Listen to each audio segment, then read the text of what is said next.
Diehl. I did my research on the pounding effects on seismically isolated structures in the Department of Civil Engineering here, and I work with Dr. Gilberto Mosquera. So today I'm just going to talk about, I'm going to go over what base isolation is, what base isolators are, and what pounding is. I'm going to talk about our experiment, the design of it, what we plan on doing over in the lab. I'm going to discuss a numerical analysis I conducted on a computer simulation on a 3-story building, and then I'm basically going to talk about what we hope to gather from this experiment. So base isolators, what they do is they separate the substructure from the superstructure, as you can see in this picture here. There's like this kind of layer of flexibility in between here that dissipates energy from earthquakes. So in addition to energy dissipation, what they do is they change the fundamental frequency of the structure, which is important, especially in medium height buildings,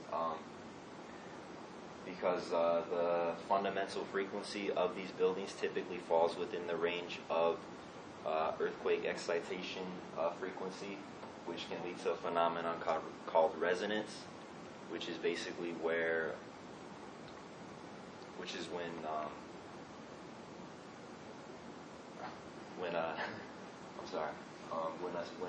a body is excited at the rate at which its fundamental frequency, which leads to amplified vibrations, which can cause destruction. As you can see here, it typically leads to a lot of collapse during earthquakes. These are two of the different types of isolators we're going to be testing in the lab. The first one on top is called the load damping rubber bearing. It's basically just two alternating layers of vulcanized rubber and steel shims in between two steel plates. It provides a lot of horizontal flexibility. The second is friction pendulums. It does the same thing essentially, just a different method of doing so. It's a concave disc and housing plate in this articulated slider here. It's coated with a friction layer. So basically the structure is free to move on top of these isolators, separate from the motion of the foundation of the structure. Pounding is a phenomenon that occurs typically between adjacent buildings during earthquakes when they collide into one another. We're going to be looking at moat wall pounding, which is a little bit different. There's for base isolated structures, there's something called a moat wall that goes around the bottom of the structure just to give it some freedom to move during earthquakes. One of the concerns in the event of pounding could be the whiplash effect, where the bottom of the structure suddenly has to stop due to impact, but the top wants to keep going due to its inertia. So we're trying to determine the effects of that. And we also want, basically the big question we're trying to find out is what this gap size has to be here in order to have an ideal barrier between the structure and the moat wall. So for our approach, like I said, we're going to be simulating moat wall pounding on a seismically isolated structure using the earthquake tables over in Ketter Hall. Our structural model is a 3-story steel moment resisting and gravity frame. To simulate the pounding, we're attaching concrete blocks to the base of the structure, and they will collide with concrete boxes that are filled with soil, which simulate the moat wall, and the boxes will be placed at varying distances to simulate different gap sizes and different impact velocities. This is a AutoCAD drawing of our structure done by Armin over here. On the outside you can see the moment resisting frame. On the inside is the gravity frame. Here are the concrete boxes. You can see the soil inside it. Here's the concrete blocks, and like I said, they're going to slam into each other to create pounding. Here are the base isolators. on either side of the structure, and on the bottom are what's called load cells. What they do is they essentially just take measurements of the forces and moments found within the isolators just to see what kind of effects, what kind of stresses they're going through throughout the experiment. So for a numerical analysis I conducted,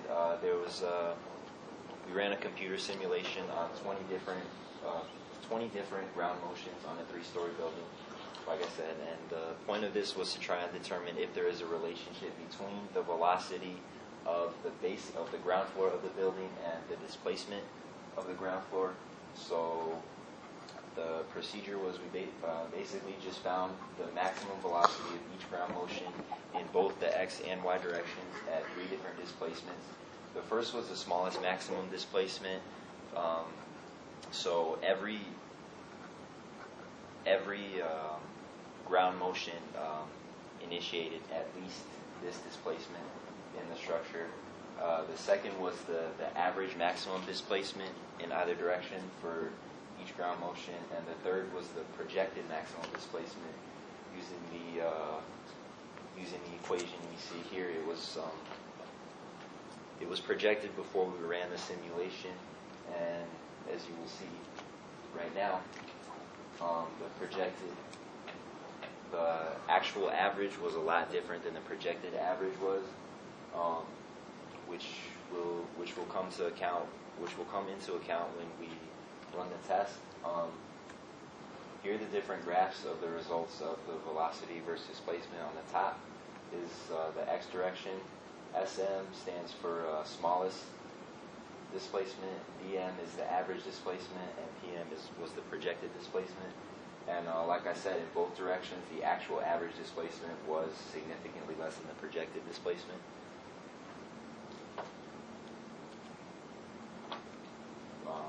Which is one of the conclusions we came to. Less than half of all the ground motions in either directions reach the projected maximum displacement. The same can be said for the actual average displacement. Most of the maximum displacements fell below the range of the projected and average maximums. And as you can see from the graph, there was, as velocity as the displacement increased, the velocity tended to decrease as well, which was kind of what we expected. So far, all we've done is this numerical analysis. We haven't begun testing the actual structure yet. We've begun construction on it a couple weeks ago. The whole point of the experiment is to attempt to understand the effects of pounding on seismically isolated structures, which there hasn't been much done as of yet to determine this. Only numerical analysis has been conducted so far. And like I said, the whole point is to determine what the gap size should be between the structure and the mold wall. Here are my references. And that's all I got. You guys have any questions?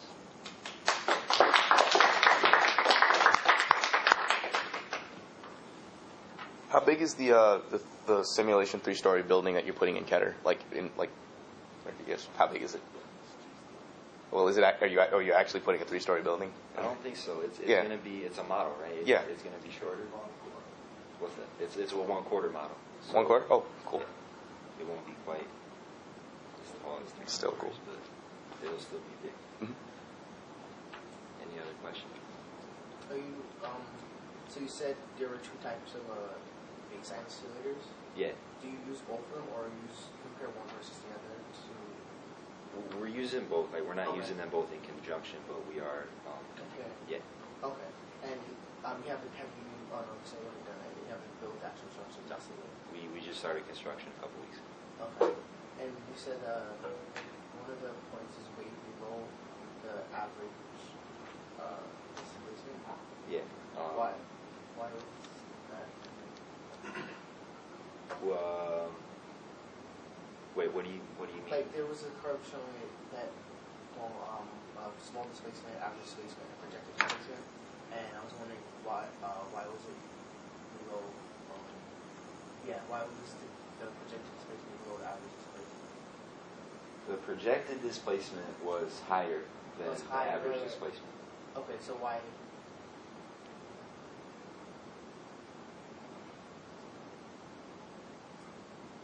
Oh, okay. So, never mind. Okay. Any other questions? And are you actually building this yourself, or do you guys have another team that actually does those? We're building it ourselves. Are there any projections for how long it would take to go from testing stage to actually implementation in like earthquake places like California? Well, seismic isolators, they're already used throughout the world where earthquakes do commonly occur. The point of this experiment is simply to determine the effects of pounding, like on seismically isolated buildings. They're already, especially in California and places like Japan where earthquakes frequently occur, there are seismic isolators in place in a lot of structures already. Like a place like Buffalo, you're not really going to find them because you don't really need them.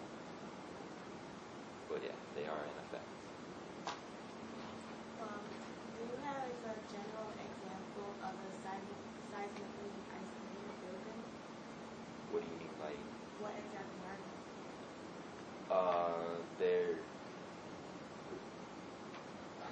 Let me go back.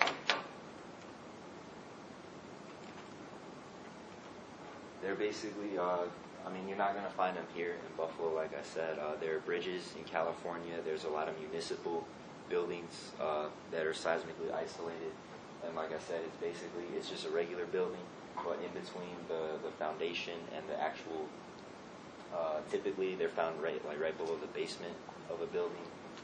There's this layer of isolators which provide horizontal flexibility.